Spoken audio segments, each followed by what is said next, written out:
Change is the only thing which remains constant. तो वो मुझे इस स्कूल में डॉक्टर परवीन जी को मैं धन्यवाद देना चाहता हूँ कि वो इस चेंज को बहुत ही सिस्टमेटिक तरीके से आज की दुनियादारी के हिसाब से बच्चों में शामिल कर रहे हैं, अपने एजुकेशन इंस्टीट्यूट में शामिल कर रहे हैं। ये बहुत गर्व की बात है, बहुत गर्व की बात है। और आपको पेरेंट्स को, अपने बच्चों को ये मुबारक कि इतनी टेक्नोलॉजी को, एडवांस टेक्नोलॉजी को लेके आ रहे हैं। इसके साथ साथ में फैमिली वैल्यूज पर ये तवज्जो दे रहे हैं। बच्चों को सिखाना, अपने अध्यापक की इज्जत करना, टीचिंग स्टाफ की इज्जत करना, घर में बड़ों की इज्जत करना। सबसे बड़ा गुरु, पहला गुरु माँ बाप,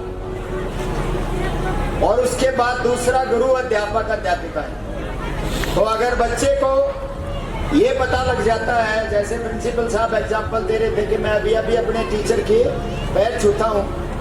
मैं जब फौज में भर्ती हुआ था लेफ्टिनेंट, तो मेरे गुरु थे मेरे गांव के एक सूबेदार साहब। तो मेरे कंधे पे तो 3 स्टार थे, लेकिन जब मैं गांव में आता था तो मैं सूबेदार साहब के पैर छूता था, तो पूरा गांव सरप्राइज था।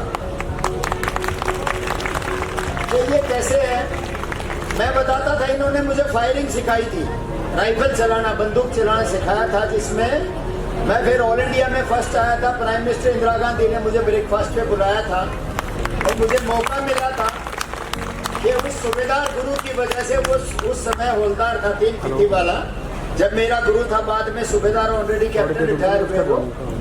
तो गुरु गुरु होता है, कोई भी लेवल हो।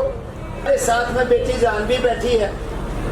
मैं कई साल पहले जिस कॉलेज में ये पढ़ती थी, सत्यावती कॉलेज में, मैं वहाँ गया था 2017 में, और बेटी का मैंने आर्टिकल न्यूज़पेपर में पढ़ा था और आज मिलने का मौका हुआ। बेटा मुबारक, great, you are doing a great job. और आपके पिताजी को मुबारक है, पूजनीय है, आदरणीय है वो, और आप लकी भी हैं, इतनी आपकी इंटेलिजेंट आपकी बेटी है। She is doing so well. मैंने पढ़ा था कि रिकॉर्ड था, एक 13 साल की बच्ची ने 12वीं की स्पेशल सेक्शन लिया, तो आज मुझे याद आया बच्ची को मिल। एक चीज बताना चाहता हूँ, ये नहीं बोलना कोई भी बच्चा कि मैं ये नहीं कर सकता। कोई ऐसा काम नहीं है जो नहीं कर सकता। उस समय आप कितनी एफर्ट लगाओगे इस पे डिपेंड। हर काम हर बच्चा कर सकता है। पहले हम गांव में पढ़ते थे, गांव में कंपटीशन करते थे, अपने स्कूल में फर्स्ट आते थे, फिर डिस्ट्रिक्ट में चले गए, वहाँ पढ़ते थे, स्टेट लेवल पर चले गए, वहाँ आगे बढ़े, फिर उसके बाद नेशनल लेवल पर गए, वहाँ आगे बढ़े। तो ये स्टेपिंग स्टोन है। हर काम हर बच्चा कर सकता है। पहले हम गांव में पढ़ते थे, गांव में कंपटीशन करते थे, अपने स्कूल में फर्स्ट आते थे, फिर डिस्ट्रिक्ट में चले गए, वहाँ पढ़ते थे, स्टेट लेवल पर चले गए, वहाँ आगे बढ़े, फिर उसके बाद नेशनल लेवल पर गए, वहाँ आगे बढ़े। तो ये स्टेपिंग स्टोन है। आपने क्या करना है, आइडेंटिफाई करना आपने क्या करना है। पेरेंट्स ने और टीचर ने मदद करनी है, क्या टैलेंट है और उसका ऑब्जेक्ट क्या है, वो सीडी कहाँ जाती है, वो सीडी पहले पहचाननी है, और फिर उस सीडी पे पहुंचने का मेथड निकालना। वो मेथड निकालने में आपके पेरेंट्स, आपके टीचर, वो आपको मदद करेंगे। तो ये नहीं सोचना है। मैं आपको पर्सनल एग्जांपल देता हूँ। जब मैं राइफल शूटिंग करने लगा था, तो मैं 8वीं क्लास में था, गवर्नमेंट स्कूल में पढ़ता था। तो एक बच्चे फर्स्ट आया था दिल्ली स्टेट में, तो उसको बहुत बड़ा मेडल मिला था। तो मैंने सोचा कि यार ये तो बहुत, इसकी बहुत इज्जत हुई है, ये काम मुझे भी करना चाहिए।